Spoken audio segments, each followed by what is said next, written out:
lemah lembut, rendah hati. Tafang hatinya itu lebar, luas, merangkul semua orang. Orang beda pun tidak merasa kita beda-bedain. Tapi di ujungnya, waktu kita dipojokkan, you percaya apa? Kita berkata, Yesus satu-satunya jalan, semua orang meninggalkan kita. Maka itu mahkota kemuliaan.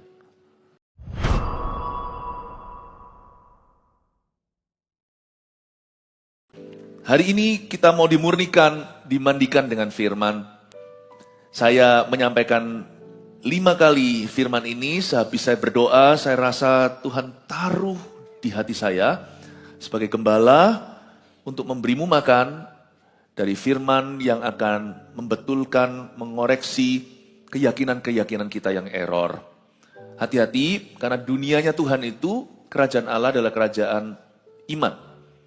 Karena itu kepercayaan kita harus kita cek ulang. Kalau memang ada sesuatu yang tidak tepat, maka kita harus betulkan. 5 kali ibadah, perkataan dan kepercayaan yang salah itu ada beda-beda. Setiap kebaktian ini saya bahas satu, dan harapan saya adalah tidak satu pun jemaat yang tersesat, karena kepercayaan yang sifatnya kayaknya kalau salahnya itu nggak terlalu miring gimana, itu kita biasanya abaikan. Padahal sebenarnya kalau kita bangun jembatan, di pangkalnya itu miring 1 milimeter, ujungnya bisa nggak ketemu. Jangan sampai kepercayaan yang salah dikit kita simpan, apalagi perkataan-perkataan yang seringkali muncul di mulut kita, dan itu nggak tepat sesuai firman, nanti ujungnya nggak ketemu Tuhan. Nah, kita nggak mau itu terjadi. Saya rasa sebagai gereja kita tidak main agama. Tujuan utama, salah satu tujuan yang terpenting kita bergereja adalah untuk kenal firman dan kebenaran. Saya sebagai gembala sidang menganggap serius pekerjaan saya dan panggilan kami. Tentunya bukan hanya mengajari bagaimana jadi orang baik, bukan itu yang tertinggi, tapi juga harus mempersiapkan jemaat untuk suatu hari masuk surga beneran kalau waktunya telah tiba. Buat apa kita semua kumpul di sini kalau semuanya akhirnya binasa? Itulah sebabnya di kebaktian sekarang ini saya mau mengoreksi satu keyakinan atau perkataan yang error yang seringkali kerap kali muncul tanpa kita sadari di mulut orang Kristen juga, seperti semua agama sama. Atau berdoa menurut kepercayaan masing-masing. Saya tahu itu mungkin kedengarannya baik, semua agama sama, toleransi. Tapi kita harus yakin dulu bahwa itu bukan pengajaran dari Alkitab. Memang betul itu kelihatannya saleh dan adem di dada, apalagi kalau Bhinneka Tunggal Ika. Saya tahu, tapi kita nggak perlu paksakan suatu perkataan demi untuk menyenangkan semua orang secara demokrasi. Bahkan kalau perlu kita nggak usah masuk ke ranah rohani atau ke ranah doa. Nggak ada salahnya kita berkata selamat siang. Nggak usah paksakan shalom kepada barang siapa yang tidak percaya kepada Yesus sebagai juru selamatnya. Mulut kita juga tidak perlu mengutarakan sesuatu yang tidak tepat. Yang conflicting, yang bertentangan dengan keyakinan kita. Sebenarnya salah satu kalimat yang kurang cocok keluar dari mulut kita adalah berdoa menurut kepercayaan masing-masing. Itu otomatis melanggar keyakinan kita sendiri. Mendingan gak usah ngomong begitu. Kalau yang shalom dan sebagainya, sebutan-sebutan yang mirip dari kepercayaan yang lain, dari agama-agama yang lain, menurut saya masih ada baiknya. Semua itu merujuk pada peace atau damai sejahtera. Tapi kalau berdoa menurut kepercayaan masing-masing, berarti kita orang Kristen percaya dong segala jalan menuju ke Tuhan. Bahwa ada lebih dari satu jalan selain Kristus menuju ke sorga atau untuk doa didengar. Menurut saya sih kurang cocok ke situ. Mendingan gak usah masuk ke ranah doa. Saya kalau di dalam posisi demikian, saya akan ngomong, semoga Tuhan mendengarkan doa kita. Sudah tafsirkan sendiri-sendiri daripada saya ngomong, mari kita berdoa menurut kepercayaan masing-masing. Saya ajak kita semuanya untuk berdoa untuk berdoa, tapi saya mengendorse-nya. Saya sebagai orang Kristen harus teguh berpegang pada pendirian saya dan keyakinan saya bahwa tidak ada jalan selain Tuhan. Memang gak enak sih, banyak orang tidak bisa menerima ini. Karena kedengaran picik sekali. Tapi kita harus, we have to be true to our belief. Kita harus setia pada pengakuan rasuli. Ini hal yang sangat kecil menurut banyak orang. Tapi hal ini bisa membangkitkan rasa cemburu yang besar di hati Tuhan. Karena Yohanes 14 ayat 6, 5 dan 6, saya akan jelaskan kenapa hal ini salah. Saya akan jelaskan dari firman Allah. Alkitab berkata, kata Thomas kepadanya, Tuhan, kami tidak tahu kemana engkau pergi.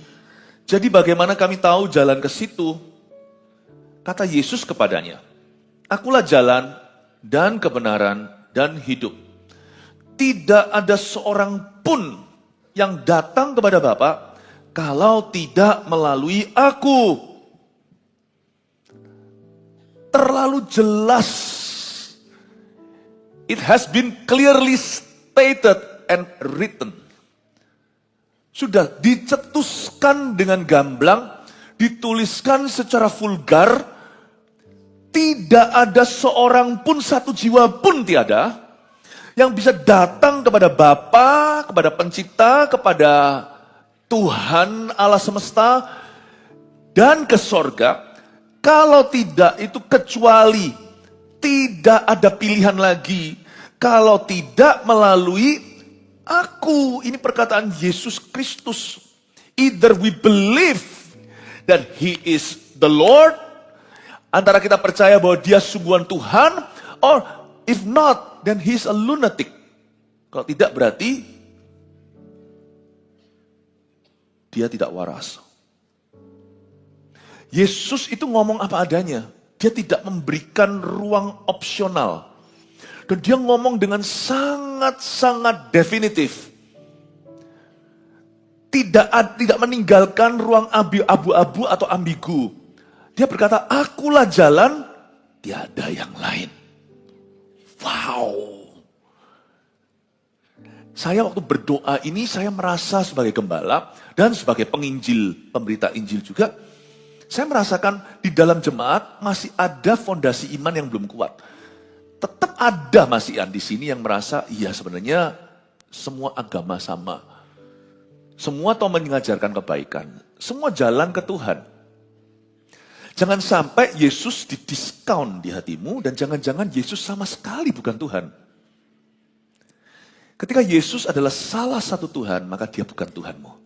Karena Yesus sendiri berkata, aku satu-satunya. Antara kau terima dia apa adanya, atau kau tolak dia mentah-mentah. Tidak bisa tengah-tengah. Karena Yesus sudah tampil dan mencetuskan, aku satu-satunya, eksklusif jalan ke surga.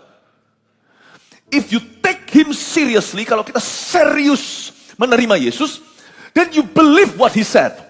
Dan kita harus percaya perkataannya. Kalau kita benar-benar menganggap serius seseorang, kita harus percaya perkataannya. Misalnya, satu orang mau kita kasih makan, ayolah, aku enggak mau, aku enggak suka. Ayolah, aku alergi kacang. Ayolah, bisa marah loh. Tunggu ya, aku enggak bercanda. Ada ruang untuk bercanda. Ada saatnya kita humor bersama.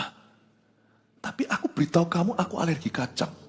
Sudah sangat jelas kucetuskan, bahkan berkali-kali, aku tidak bisa makan kacang. Kalau kamu serius sama aku, dengarkan dong perkataanku. Jangan paksakan kehendakmu dan pikiranmu. Kalau kamu serius sama aku, terimalah kalau aku begitu. Percayalah kalau aku begini, karena aku sudah mengatakannya kepadamu. Ini aku alergi kacang. Ayolah. Berarti orang itu seolah-olah berteman padamu, tapi dia tidak menganggapmu serius. Kita tidak bisa menganggap Yesus tidak serius. Yesus secara serius berkata, tidak ada seorang pun datang kepada Bapa kecuali melalui aku. Either we take him as Lord or as a lunatic. Antara kita menganggap dia sebagai Tuhan beneran, Tuhan sungguhan, atau orang yang tidak betul. Karena itu Yesus berkata, ada dua jalan. Satu lebar, satu sempit. Mana yang kau pilih?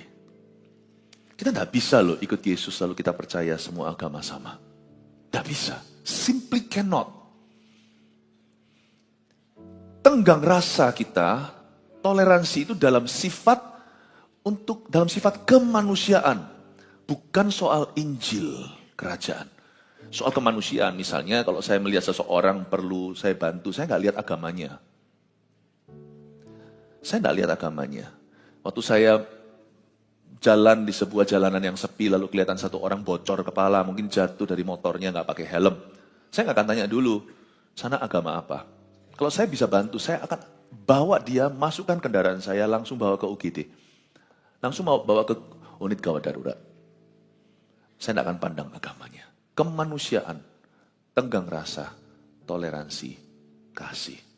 Tapi kebenaran itu sempit. Karena itu hati-hati agar kita tidak kompromikan iman kita. Karena hal ini hal yang serius. Saya merasa sebagai gembala saya bertanggung jawab untuk menjagamu dan menggiringmu dengan tongkat dan gada sehingga semua jalan pada poros kehendak Allah. Kata Yesus kepadanya, kata Thomas kepadanya. Thomas tanya, Tuhan kami tidak tahu kemana engkau pergi. Thomas ini patut dapat aplaus. Kenapa? Dia jujur. Dia bukan tipe yang cuman hanya mendengarkan lalu tidak bertanya. Thomas tanya, Tuhan, I'm not sure what you're talking about. Aku nggak yakin Tuhan itu ngomong apa. Karena kalau Anda baca ayat-ayat sebelumnya, Tuhan tuh bolak-balik beritahu sama muridnya, aku mau pergi loh. Thomas tuh nggak ngerti. Daripada semuanya itu ilustrasi, dia berani tanya arti harafiahnya apa. Tuhan, what do you mean? Apakah Tuhan hendak pergi dari sini ke kota lain atau Tuhan mau ke luar negeri? Tuhan, kami tidak tahu kemana engkau pergi. Jadi bagaimana kami tahu jalan ke situ? Kata Yesus kepadanya, akulah jalan dan kebenaran dan hidup. Langsung Tuhan menanggapi, Yesus tuh serius kalau diajak ngomong serius. Yesus berkata, Thomas, gini kira-kira bahasa sehari-hari, aku bukan mau ke luar negeri, tapi aku mau mati. Jadi, aku harus beritahu kepada kamu, kemana orang pergi setelah meninggal dunia. Karena itu kamu harus percaya. Bedanya kita sama Yesus cuman ini, Yesus itu mati, dia bangkit lagi pada hari ketiga di bumi. Untuk tunjukkan pada kita, kira-kira nanti orang yang percaya itu dibangkitkan seperti apa. Kalau kita mati, masuk ke kuburan, bangkitnya di sana. Kecuali kalau kita tetap hidup sampai Yesus datang kembali, ada pertemuan di udara, sangkakala berbunyi seperti surat Paulus di Tesalonika. Kita akan diubah dalam sekejap mata, tapi tidak akan mendahului orang yang mati dulu yang akan dibangkitkan.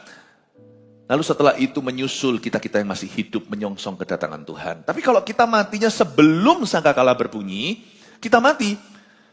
Tidak ada orang tahu kita pergi kemana. Karena tidak ada bukti.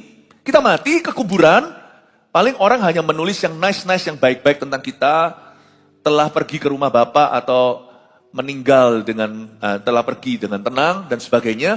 Tapi nasib orang itu seperti apa hanya Tuhan yang tahu. Dan kita yang tahu. Kita yang kenal Injil tahu apakah orang itu sudah diselamatkan atau tidak. Berdasar apa? Berdasar standar kebenaran firman. Karena itu Yesus mati, gak langsung balik ke sorga. Berhari-hari kemudian. Karena Yesus harus tunjukkan pada kita karena dia adalah jalan. Gimana nasibnya orang yang mati dalam Tuhan? Gimana nanti mereka dibangkitkan? Karena itu Yesus dibangkitkan pada hari ketiga, 40 hari kemudian menampakkan diri. Sebagai fondasi Injil, orang yang matinya percaya kepada Yesus akan dikasih tubuh kemuliaan. Dan seperti Yesus nanti akan ke sorga. Karena Yesus itu adalah furskotnya, dia itu adalah contohnya, dia adalah teladannya. Karena itu Yesus ngomong sama Thomas, Thomas aku bukan mau ke luar negeri, aku hargai kejujuranmu. Kira-kira gitu ya bahasa sehari-hari. Yesus berkata, aku itu sebentar lagi mati.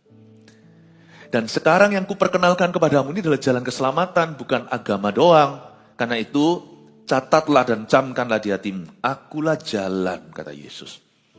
dan kebenaran dan hidup. Tidak ada seorang pun yang datang kepada Bapa kalau tidak melalui saya. Tanpa Yesus, kita akan tersesat. Akulah jalan, itu lawan katanya I'm lost. Akulah kebenaran, tanpa Yesus I'm confused. Aku bingung. Akulah hidup, tanpa Yesus I'm spiritually dead. Aku mati secara rohani. Tidak seorang pun bisa datang kepada Bapa atau masuk ke sorga kecuali melalui saya. Yohanes 14 ayat 5 dan 6 adalah perbincangan Tuhan Yesus dengan murid-muridnya tentang kemana pergi setelah seseorang mati. Kita semua harus tahu ini. Karena kita tidak main gereja-gereja, kita di gereja itu bukan main agama-agamaan. Buat apa kita mati-matian beritakan Injil? Rintis gereja supaya memelihara iman mereka yang sudah menerima Injil itu. Buat apa kita sungguh-sungguh seperti ini kalau memang ada jalan lain selain Yesus? Kalau memang ada jalan lain selain Yesus, saya dulu yang berlibur terus. Saya nggak mau mati-matian memberitakan Injil. Kemarin waktu saya pimpin ibadah anak, cucu, cicit Anda, yaitu Eagle Kids, kemarin ada Bible Study. Saya ada sedikit cerita tentang bagaimana pernah saya berada dalam situasi yang berbahaya waktu memberitakan Injil di luar negeri. Akan ada di YouTube semua. Yang ancaman bom bunuh diri. Pernah sekali di negara lain pula yang tertutup banget waktu itu. Saya khotbah dengan ada sinar-sinar di sininya. Anak-anak kecil tuh lucu, laser pen ya. Bukan sniper, bukan laser pen. Saya khotbah dengan ada titik merah di sini. Buat apa sih? Buat apa kita memberitakan Injil mati-matian? Mengutip kata Paulus, buat apa aku setiap hari seperti domba yang dibawa ke sembelihan, tiap hari aku menghadapi maut. Kalau memang ada jalan lain, berbuat baik aja, kita tidak usah beritakan Injil. Berbuat kemanusiaan aja, cukup sampai taraf CSR. Cukup sampai perusahaanku sisihkan sedikit yang memang diharuskan oleh pemerintah untuk kasihkan kepada amal sosial. Buat apa saya saksikan Yesus ke papa saya yang belum kenal? Buat apa saksikan Yesus ke mama saya yang belum kenal? Buat apa saya memberitakan Injil kepada anak saya dari kecil? Kenapa saya harus memberikan Injil pada tante saya, saya? Kalau memang ada jalan lain, semua agama sama. Buat apa kita dalam bahaya? Saya kan jadi orang pertama yang sudah kan berlibur. Sudah, oke. Oke guys, urus sendiri-sendiri ya. Urus sendiri-sendiri. Toh semua jalan sama. Kalau sampai sungguhan semua agama sama, saya ngomong gini bukan dengan kurang ajar. Saya ngomong gini dengan gemetar, tapi supaya Anda ngerti konteksnya. Kematian Yesus paling konyol di dunia.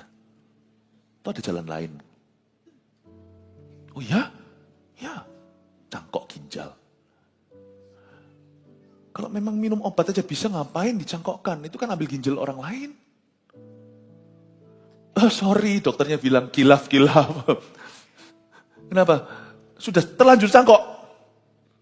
Setelah cangkok berkata, sebenarnya lo ya, pakai herbal aja bisa. Bisa dipukul tuh dokter sama pasiennya. Ngomong dari dulu, ngomong dari tadi. Terlanjur sudah lakukan prosedur yang sangat ekstrim. Sampai setengah mati. Yesus gak sampai setengah mati. Sampai mati. Ujungnya, ups. Ada jalan lain. Selain dia mati. Sebenarnya tanpa kita sadari waktu kita bilang semua agama sama, itu sama dengan mengatakan Jesus you're stupid.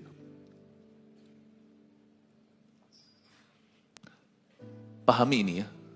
Pahami. Nanti saya akan kasih praktisnya gimana. Sehingga orang Kristen akan tahu gimana spuring balancingnya antara kita punya keyakinan itu kokoh pada Injil. I'm not ashamed of the gospel. Aku punya keyakinan kokoh akan Injil. Karena Injil adalah kekuatan Allah untuk menyelamatkan. Roma 1 ayat 16. Di dalamnya tertera iman.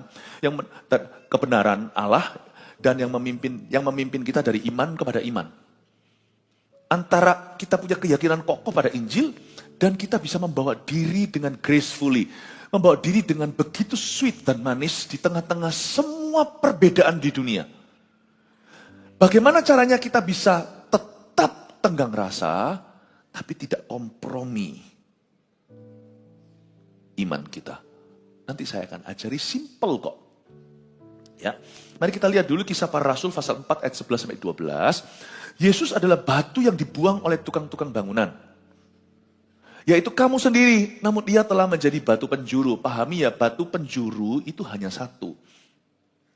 Itu fondasi satu bangunan, itu bawahnya itu loh batu penjuru.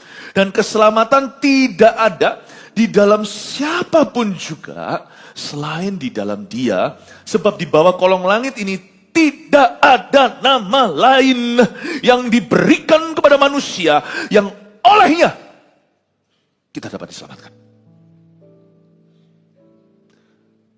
Jadi kita langsung harus bisa mengerti bahwa there is only one exclusive way. Waduh, Kristen picik dong kalau gini kan. Berarti semua orang lain masuk neraka dong. Saya tidak akan komentar. Terus maksudnya gimana? Kalau semuanya kita berkata, wah picik dong, sempit dong.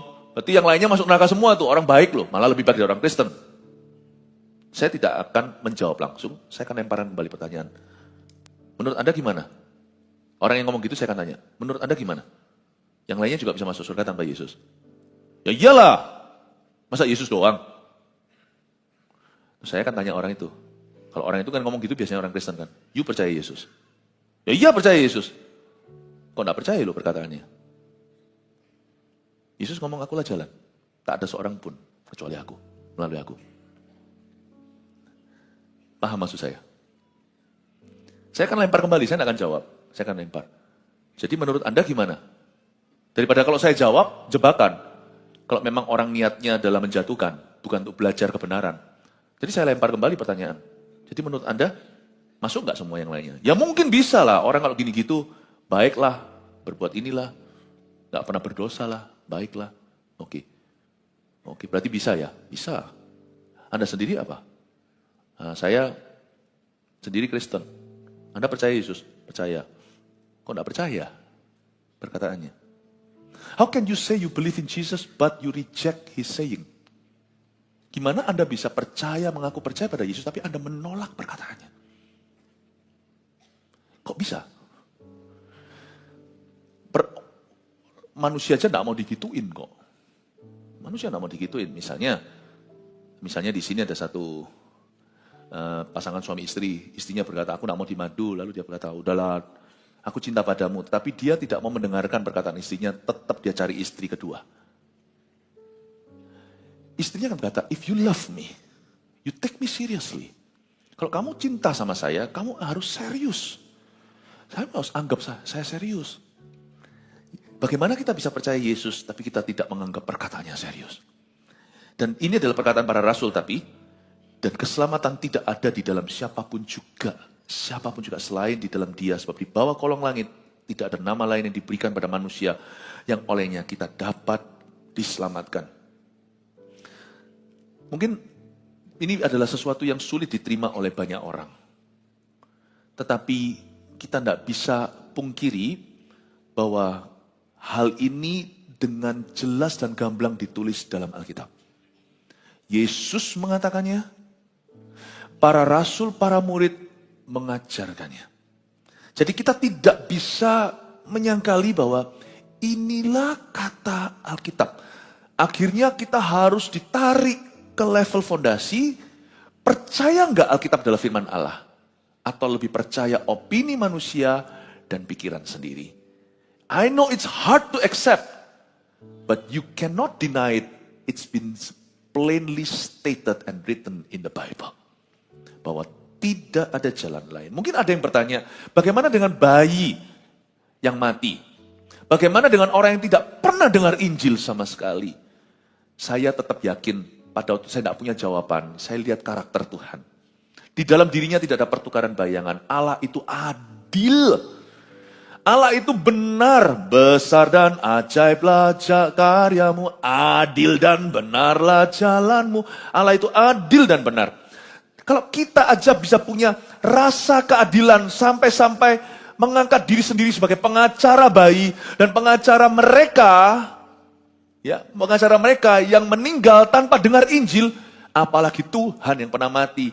Wong kita nggak pernah mati untuk mereka aja, kita bisa peduli. Apalagi Tuhan yang sudah mati untuk setiap bayi.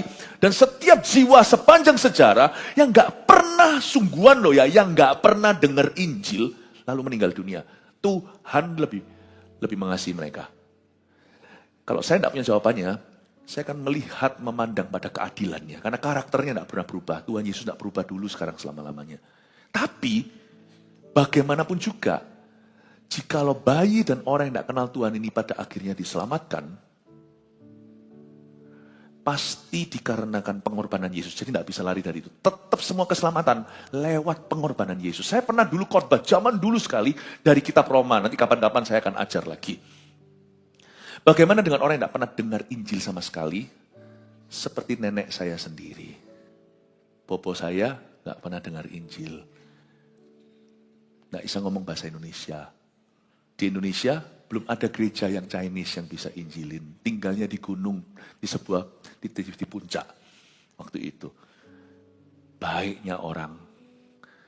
Saya beritahu ya, saya pernah ajarkan ini dulu di gereja, di sini.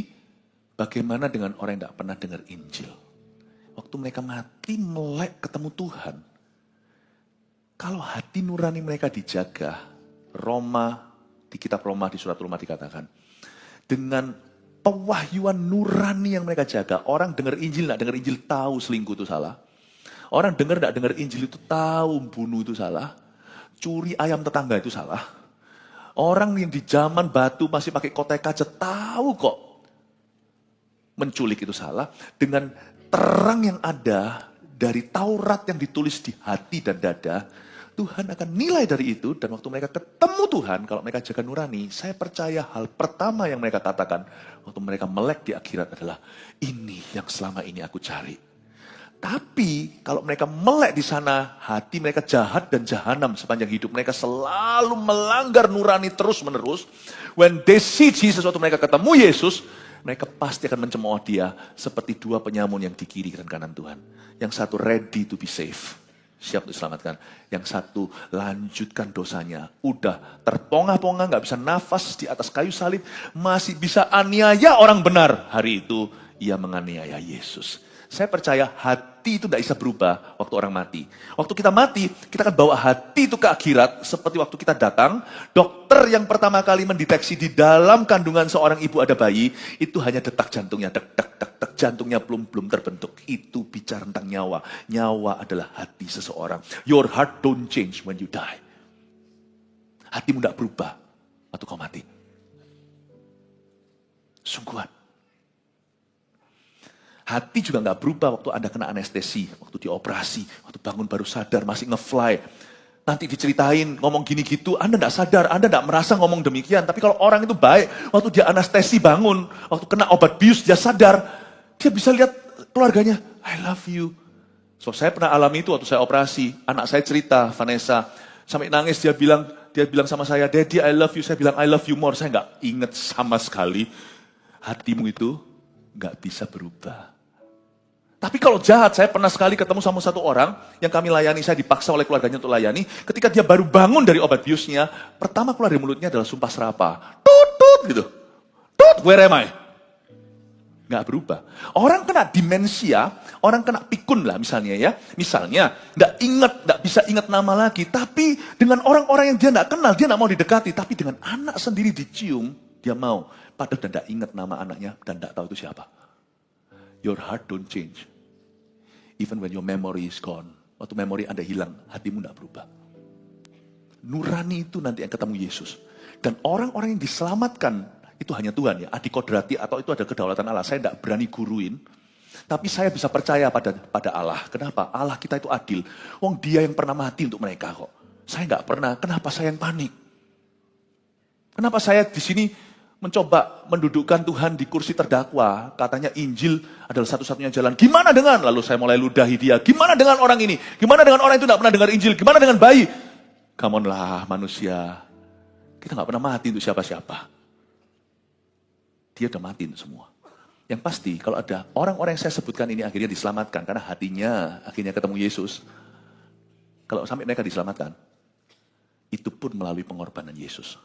Tidak ada yang diselamatkan karena, oh kamu berbuat baik, nuranimu baik. Tidak ada. Pasti karena pengorbanan Yesus. At some point, Tuhan pasti memberi dia kesempatan terakhir untuk membuat keputusan mengikut Tuhan. Paham ya Bapak Ibu Saudara? Saya penting untuk menjelaskan ini. Jangan benci saya ngomong gini ya. Because all of you will die. Loh, Pastor Philip jangan ngomong all of you dong. Pastor Philip juga akan mati. Tahu, kalau saya sudah tahu dulu, makanya saya beritahu. Kapan terakhir kali orang beritahu bahwa Anda akan mati? Saya akan mati. Pasti. Kalau pengembalaan kita hanya sampai hidup ini, maka kita belum memberitakan Injil kepadamu. Nah sekarang nggak usah kita urusi mereka yang nggak pernah dengar Injil. Nah sekarang pertanyaannya bagaimana dengan kita yang dengar Injil dan menolaknya? Itu urusan dengan Tuhan. Bagaimana kita yang tiap minggu datang ke gereja, mendengarkan firman dan dibenahi lagi, lalu diperlengkapi, lalu ujung-ujungnya masih percaya semua agama sama. Wah, jangan-jangan Injil tidak mempan sama kita. Tidak menjadi jaminan kalau Anda berada di gereja tiap minggu bahwa Anda sudah memutuskan untuk ikut Yesus. Apalagi jikalau kita sudah terbiasa atau tidak pernah menganggap Yesus serius. Kita percaya Yesusnya, tapi nggak pernah percaya perkataannya. Ya sama saja, berarti nggak percaya sama Yesusnya. Sebab kalau Anda percaya seseorang, Anda akan percaya perkataannya. Amin Bapak Ibu Saudara? Oke, saya kasih 5 poin dulu sebelum saya akan kasih renungan-renungan tambahan dari kitab Mazmur untuk kita hidup dalam janji-janjinya. Bagaimana untuk kita menanggapi suatu perasaan, suatu pikiran yang salah bahwa semua agama sama, dan juga kita yang kerap kali tanpa kita sadari mengucapkan kalimat seperti, ayo kita berdoa menurut kepercayaan masing-masing. Saya tidak pernah ajak orang begitu ya. Kalau saya di tengah bineka, perkumpulan bineka, saya tidak akan masuk ke ranah doa. Saya akan masuk ke ranah manusia. Oh iya, selamat siang, apa? Ya, berdoa. Saya kalau lagi mau makan gitu, lagi kumpul semuanya, tergantung saya makan sama siapa. Kalau bilateral atau selevel gitu misalnya, maka saya akan berdoa, saya akan gandeng istri saya. Permisi ya, saya akan permisi. Saya kasih orang ruang, saya tidak boleh paksakan. Permisi, saya dan istri saya mau doa sebelum makan dulu. Oh iya ya Pak, silakan. Saya berdoa, Tuhan Yesus. Saya gandengan tangan sama istri saya. Amin. Tapi kalau saya makan dengan orang yang saya ajak, saya permisi sama mereka. Itu adalah sopan santunnya. Saya bilang, permisi kalau tidak, Kak Asma, kalau berkenan saya ingin lebih dulu karena ini adalah kami undang, ini makanan kami, bukan makanan kami, saya tidak ngomong kami, nggak enak ngomong itu, bukan makanan kami, tapi ini kami yang mengundang, ini kebiasaan kami dalam keluarga untuk berdoa sebelum makan. Saya tidak kerap berdoa menurut kepercayaan masing-masing. Saya bahkan tidak paksa mereka untuk berdoa. Meleklah tidak apa-apa.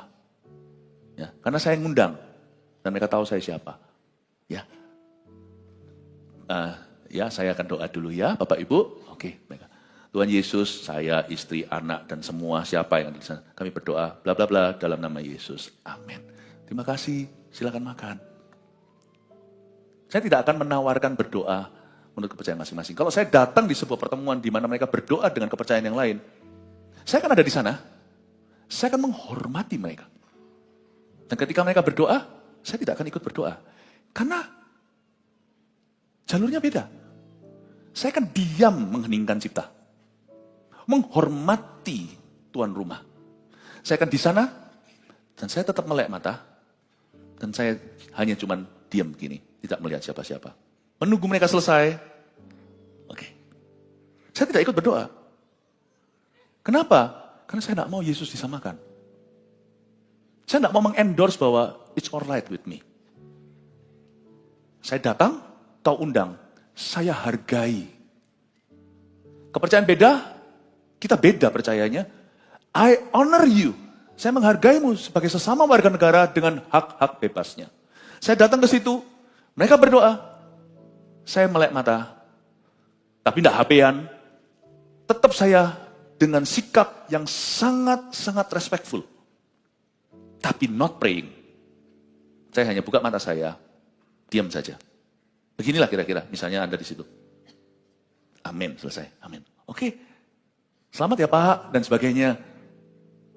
Itu akan membawa diri sebagai orang Kristen yang baik hati terhadap sesamanya di masyarakat yang berbeda, beraneka ragam. tapi Anda menjaga hubungan Anda yang sangat eksklusif dengan Tuhan. Pertama, percaya Yesus adalah satu-satunya jalan. Tanamkan. Kita harus yakin dulu bahwa Yesus itulah satu-satunya penolongku yang sungguh. Dia berjanji akan kembali angkat kita semua. Oh, haleluya. Puji Tuhan, upahku besar di sorga. Haleluya. Puji Tuhan, upahku besar di sorga. 2, jangan jelekkan agama lain. Penting sekali ini. Karena cara kita memberitakan Injil pun tidak ada klausal ini yang diajarkan oleh firman. Jangan pernah jelekkan agama lain. You respect other human beings. You don't have to agree with them. Karena suatu hari saya didatangi satu orang, saya tidak bisa bungkam. Wah, pastor, semua kan kita sama ya gerejanya. Saya lihat dia, saya pertama nggak berani bantah. Tapi Roh Kudus bilang, ya kamu ngomong sesuatu, kamu bisa protes dengan sopan. Saya ngomong sama Tuhan, kalau dia ngomong sekali lagi saya baru bantah. Sungguhan Tuhan itu ngomong lagi, ya kan semua kan sama. Saya bilang, Pak, enggak sama. Tapi saya bisa menghargai Bapak dan mengasihi Bapak dalam perbedaan. Dia lihat saya, kayak pertama dia kaget, kok berani sekali orang ini ngomong begini. Sedangkan kita ini kan minoritas. Saya bilang, enggak sama Bapak. Semua persamaan. Terus dia bilang, sama dong, mananya enggak sama? Lalu akhirnya saya ditanya kan, ini saya enggak suka. Ya sudah, kadang-kadang perlu saya lakukan. Saya bilang, semua kebetulan, kan banyak persamaannya dia bilang. Semua persamaan kemiripan itu kebetulan. Tapi fondasinya beda. Fondasinya beda banget. Ya. Jadi saya bilang, Pak, fondasinya beda. Nggak apa-apa. Saya, oh gitu ya, menurut pastor beda. Ya. Tapi Bapak kalau tertarik tanya sama saya, apa kepercayaan saya? Saya bilang, tapi ini lagi pesta. Ini lagi kondangan kok, saya itu sering kalau dalam pesta itu, makanya saya kalau pergi ke pesta gitu tuh agak ada stresnya. Orang itu datang yang mau yang baik kek, yang mau zolimi kek, yang mau ngomong baik, yang cuma mau menyenangkan atau yang mau berdebat, semua ada. Ya. Jadi akhirnya saya ngomong, Pak, semua kemiripan di antara kita itu koinsidental. Fundamentalnya beda. Ya. Sedangkan ya segitulah. Saya itu ngomong gini tuh kadang-kadang perlu ya ngajak Anda tuh masuk ke sedikit doktrin gini karena supaya aman ya Anda dan anak cucu. Karena ingat ya, jembatan tuh miring 1 mili itu ujungnya nggak ketemu. Please Anda harus mengerti bahwa kerajaan Allah itu soal kepercayaan. You got saved because of your belief. Anda diselamatkan karena percaya, bukan karena perbuatan. Karena itu hati-hati apa yang kau percayai. 3. Ya. Jadi saksi hidup yang benar. Ini penting. Sebelum Anda bersaksi, jadi saksi dulu. Orang Kristen tidak mempan kesaksiannya, wong dia larikan uang. Gimana dia bisa bersaksi tentang Tuhan, wong hidupnya nggak benar. Jadi kita nggak usah sempurna. Kadang-kadang perlu permintaan maaf. Tapi kalau kita berani gentleman, kalau memang kita salah, kita bilang sorry ya. Itu orang akan lihat kerendahan hati. Dan orang masih percaya waktu kita bicara. Jadi saksi hidup yang benar itu penting dalam kesehari-harian. Mari kita komitmen ini. 4, beritakan Injil dengan kasih. Saya tambahkan ya, Anda mau tambahkan silakan dengan berani juga. Anda harus buka mulut dan dengan berani kau beritakan Injil. Beritakan Injil dengan kasih. Anda tetap harus beritahu bahwa satu-satunya jalan adalah Tuhan. Penting sekali pakai kasih. Karena kasih yang mengubahkan. Dan ada satu titik kalau orang harus mengambil langkah iman untuk menerima Tuhan. Sekalipun ada resikonya, Anda jangan mundur. Gereja kita adalah gereja yang memberitakan Injil. Tapi gereja kita bukan gereja yang kalau ada siapa, tokoh publik dan sebagainya. Lalu habis itu bertobat, lalu diarak kemana-mana, dipamerkan. No. Anda harus bisa melindungi petobat-petobat yang ada. Mereka sudah cukup mengalami tekanan dalam situasi mereka yang tidak mudah. Kalau mereka itu bukan anak Tuhan, lalu tiba-tiba mereka memeluk iman kita. Anda harus bisa menuntun. Beritakan Injil dengan kasih, tapi pada waktunya orang harus mengambil keputusan. Anda jangan mundur, jangan takut. Oleh karena itu yang poin kelima ini sangat penting. Setiap orang Kristen di dunia harus siap untuk ini. Siap dianiaya karena Kristus. Kalau Anda tidak Kristen. Di hidup ini, Paulus juga menulisnya, kita harus melalui banyak penderitaan untuk masuk dalam kerajaan Tuhan. Bukan berarti kita menderita dulu baru diselamatkan. Tapi orang diselamatkan itu tidak bisa menjadi pasangan sepadan dengan orang dunia. Kita tuh beda banget. Makanya Kristen boleh dikatakan sangat disalah ngerti oleh seluruh dunia. Ya, kita pakai kasih, namun demikian kita punya percaya itu spesifik sekali. Kita harus tetap siap dianiaya karena Kristus. Kita siap menderita, siap dikucilkan, baik orang yang baru terima Tuhan atau kita yang memberitakan Injil. Kalau Anda tidak berani menderita karena Yesus, berarti Anda belum mengerti jalan salibnya. Kemungkinan kecil sekali kalau Anda akan mengalami penderitaan badani. Kemungkinannya sangat kecil sekali bahkan untuk siapapun di antara kita jadi martir, mati untuk Tuhan. Very small chance. Tapi kalau kita dikucilkan, disalah ngerti, kita dianggap terlalu fanatik. Wah, lu merasa diri benar, merasa benar sendiri. Janganlah Anda tolak. Itu mahkota kemuliaan. Bisa dipandang hina karena Tuhan. Dianggap bisa peroleh hina karena Tuhan. Lain cerita, kalau kita hina karena dosa kita. Orang Kristen kok gitu, orang Kristen kok selingkuh. Nah itu lain, itu karena dosa, itu kotor sekali. Tapi kalau kita dipandang layak untuk menderita hina karena nama Tuhan, maka itu kemuliaan. Jadi kalau seumpamanya kita dianggap picik karena orangnya memang judgmental, kemana-mana itu suka hakimi orang lain, sesama orang Kristen pun dia hakimi, orang yang tidak Kristen dihakimi. Nanti orang jadi salah ngerti. Oh kamu tidak bahasa roh ya? Udah gereja kita kan percaya itu. Oh kamu tidak rohani. Lah kalau gitu caranya, tujuannya benar, mau dorong orang untuk menerima. Caranya salah. Nah kalau kita pakai tuding-tuding, penghakiman, orangnya judgmental, terus orangnya hanya sukanya menunjuk-nunjuk. Gak heran mereka salah paham sama Tuhan. Tapi kalau kita sudah jadi orang yang penuh dengan kasih. Tapi ujungnya setelah kita penuh dengan kasih sayang dan orang kiri kanan merasakan kasih Tuhan lewat kita. Hatinya itu hentafang, hatinya itu besar sekali. Termasuk pada orang-orang yang tidak kenal Tuhan, hati kita itu besar dan merangkul. Tapi ujungnya kita tetap dianggap picik. Karena keyakinan kita yang kokoh akan Injil. Then let it be my friend, itu adalah mahkota kemuliaan. Kalau orangnya memang picik kemana-mana, suka nuding tadi, suka menghakimi, ya nggak salahkan siapa-siapa kalau mereka jadi anti-Kristen, anti-klimaks. Tapi kalau kita sudah jadi orang Kristen yang paling baik hati, lemah lembut, rendah hati, tafang hatinya itu lebar, luas, merangkul semua orang. Orang beda pun tidak merasa kita beda-bedain. Tapi di ujungnya, waktu kita dipojokkan, you percaya apa? Kita berkata, Yesus satu-satunya jalan, semua orang meninggalkan kita. Maka itu mahkota kemuliaan. Kita siap dianiaya karena percaya kita. Amin Bapak Ibu Saudara. 5 poin sini munculkan semuanya. Tolong difoto. Supaya Anda dan saya tahu jadi utusan Injil di mana-mana. Silakan. Tidak semua kita dipanggil jadi penginjil, tapi semua kita dipanggil jadi saksi. Semua kita dipanggil jadi saksi. Jadi jemaat ini saya minta kita semua menjadi saksi Yesus yang setia, yang percaya. Kasih tepuk tangan untuk Tuhan.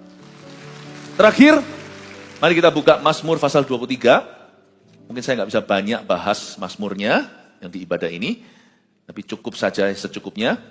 Kita lihat sekarang, Tuhan gembalaku yang baik, Mazmur 23 ayat 1-6.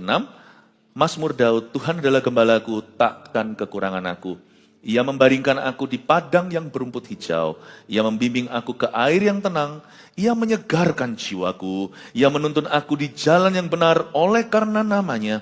Sekalipun aku berjalan dalam lembah kekelaman, aku tidak takut bahaya. Sebab engkau besertaku. Gadamu dan tongkatmu itulah yang menghibur aku. Engkau menyediakan hidangan bagiku di hadapan lawanku. Engkau mengurapi kepalaku dengan minyak. Pialaku penuh melimpah. Kebajikan dan kemurahan belaka akan mengikuti aku seumur hidupku. dan aku akan diam dalam rumah Tuhan sepanjang masa. Mari kita lihat ayat pertama, saya tambahi renungan Mazmur, supaya bertambah gizi rohani Anda. Tuhan adalah gembalaku, takkan kekurangan aku. Ketika kita punya hubungan yang pribadi dengan Tuhan, jalan yang eksklusif itu sungguh-sungguh Anda tempuh. Dan Anda menjadi orang anak Tuhan yang sungguh-sungguh. Tuhan adalah gembalaku, waktu kau serahkan jiwamu kepada Tuhan, hati kita itu akan dipuaskan. Takkan kekurangan aku.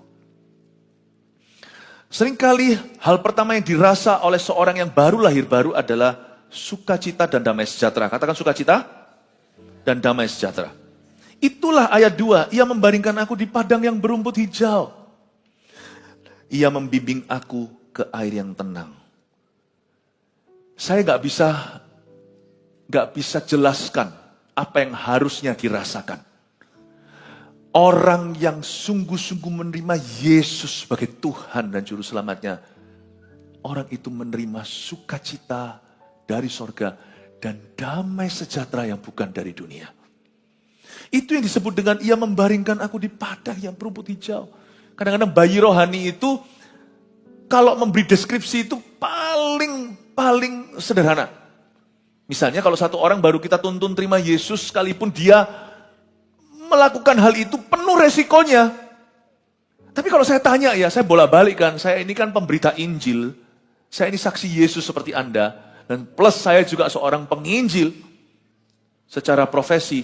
Waktu saya tuntun seseorang one on one, tidak hanya KKR tebar jala, tapi kail juga yang saya lempar, saya tanya, you rasa apa? Apa yang Anda rasakan barusan setelah saya tuntun doa terima Tuhan? Doa terima Tuhan itu gampang. Tuhan Yesus, aku orang berdosa, ampuni aku percaya Engkau mati bagiku, Kau bangkit pada hari ketiga. Masuklah dalam hatiku, dalam nama Yesus, amin. Setelah saya tanya sama dia, karena saya lihat berbinar-binar matanya, tadi waktu berdebat sama saya, beda waktu dia terima Tuhan. Setelah dia amin, kadang-kadang ada yang menangis, ada yang tetap kering matanya, tapi waktu dia buka matanya, saya rasa orang ini beda. Kayak dia menelan sesuatu ketika dia terima Yesus. Saya tanya sama dia, kamu rasa apa? Dia nggak bisa mengutip karena dia nggak tahu ayat ini. Yang membaringkan aku di padang yang berumput hijau, membimbing aku ke air yang tenang. Nggak sepoetis ini. Dia cuma bilang begini loh. Anda rasa apa? Bapak rasa apa? Rasa tenang. Ikut Yesus itu ya. Manifestasi pertama saat seseorang itu sungguh-sungguh beri hati. Itu damai sejahtera.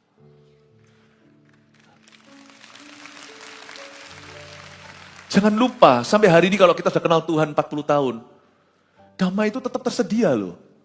Itu gak pernah cabut pergi. Waktu Anda terima Yesus, damai itu, shalom peace itu sudah ada di dalam dirimu. Mungkin sekarang ketumpuk-tumpuk dengan overthinking. Tapi kalau Anda datang ke Tuhan lagi, damai itu kembali. 3, ia menyegarkan jiwaku. Ia menuntun aku di jalan yang benar oleh karena namanya.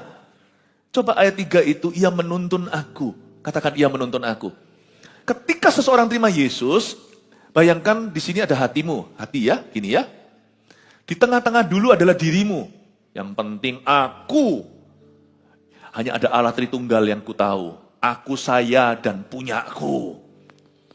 Tapi setelah terima Yesus, itu Allah Tritunggalmu itu lengser. Ganti Allah Bapa, Putra, Roh Kudus.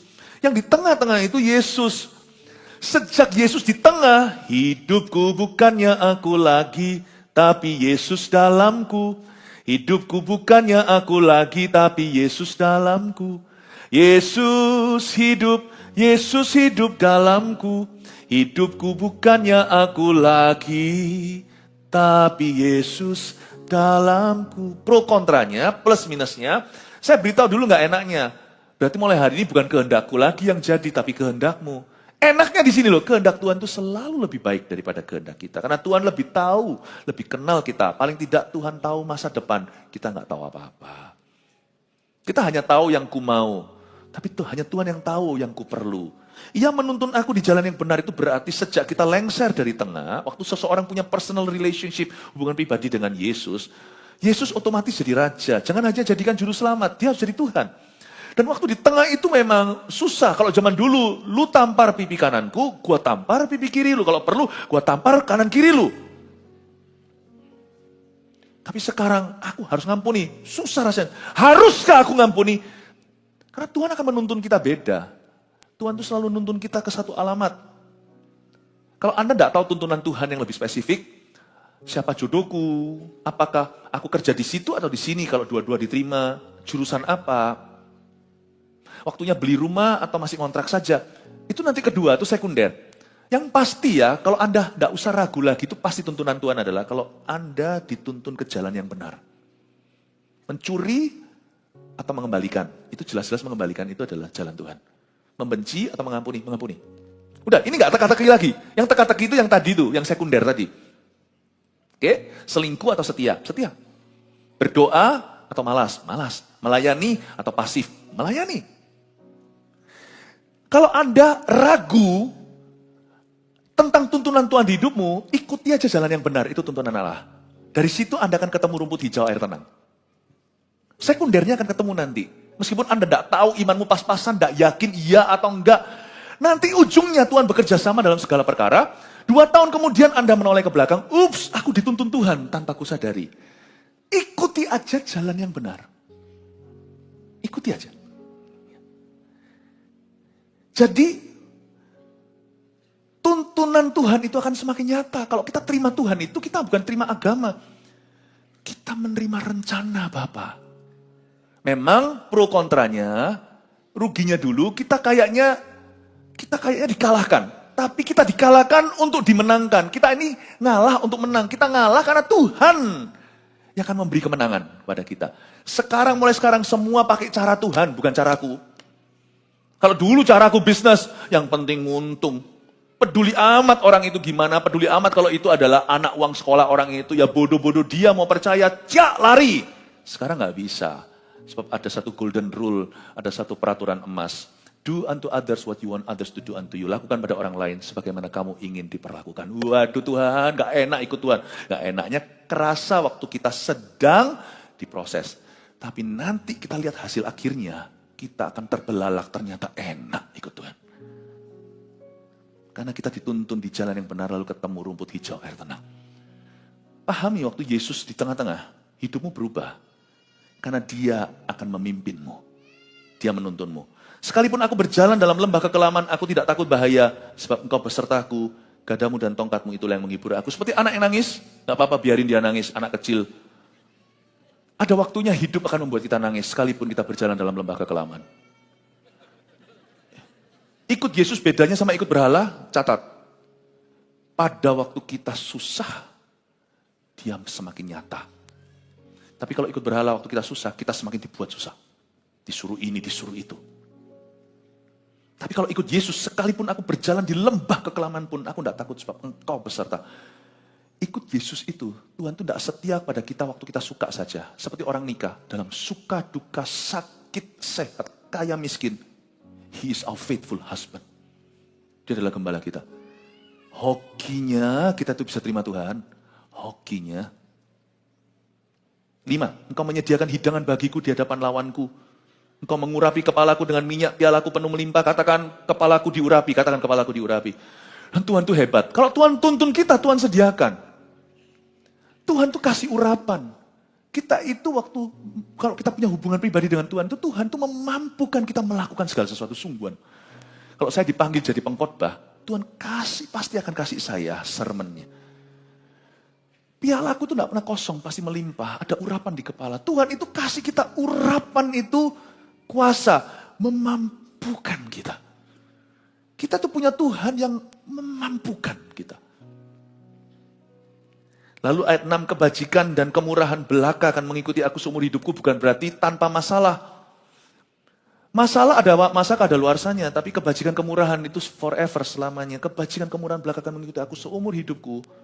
Waktu kita mempunyai hubungan pribadi dengan Tuhan, Tuhan itu selalu punya berkat every season di hidup kita. Selalu ada berkat di setiap musim kehidupan kita terakhir.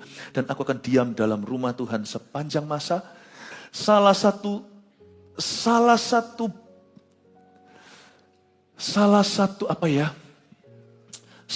tanda orang itu punya Yesus di hati. You want to know? Mau tahu apa? Tak takut mati. Loh, takut proses kematiannya mungkin. tapi tidak takut pada kematian itu. Sebab kita tahu ayat ini menjadi realita, aku akan diam dalam rumah Tuhan sepanjang masa. Orang Kristen yang sejati tidak takut mati. Mungkin takut operasi. Nah kalau matinya di udara, misalnya kecelakaan, jangan terjadi ya, Olsan, jangan. Siapa nggak takut? Pernah dalam kecelakaan, ada misionaris yang pernah jatuh dari pesawatnya karena, bukan jatuh dari pesawatnya, pesawatnya jatuh bersama dengan dia. Saya yakin pasti tegang itu waktu jatuh sebelum akhir hayatnya. Takut ketinggian, mungkin takut prosesnya, tapi kematian itu sendiri tidak ngeri. Kalau Anda mau tahu Anda sudah selamat enggak? Simple, 1 Yohanes saya tidak punya waktu untuk buka. Dan inilah tanda anak Allah di dalam dirimu. Bahwa kita punya kehidupan kekal itu dalam Yesus Kristus. Kita tahu kita punya eternal life, kita punya kehidupan kekal. Kita tidak takut mati lagi. Kalau masih ada di antara kita orang yang takut mati, bukan karena takut prosesnya, tetapi nggak tahu setelah mati dia kemana, tidak pasti, tidak ada kepastian, tidak ada ketentuan. Paling-paling maksimal dia hanya bisa berkata, semoga yang di atas sana menerima arwahku, Anda belum diselamatkan. Sebab orang yang diselamatkan di hatinya ada satu kesaksian. Kesaksian Roh Kudus bahwa orang itu sudah punya hidup yang kekal dan dosanya sudah diampuni. Semoga Anda semuanya hari ini dipersiapkan untuk kehidupan yang penuh dengan rencana Tuhan.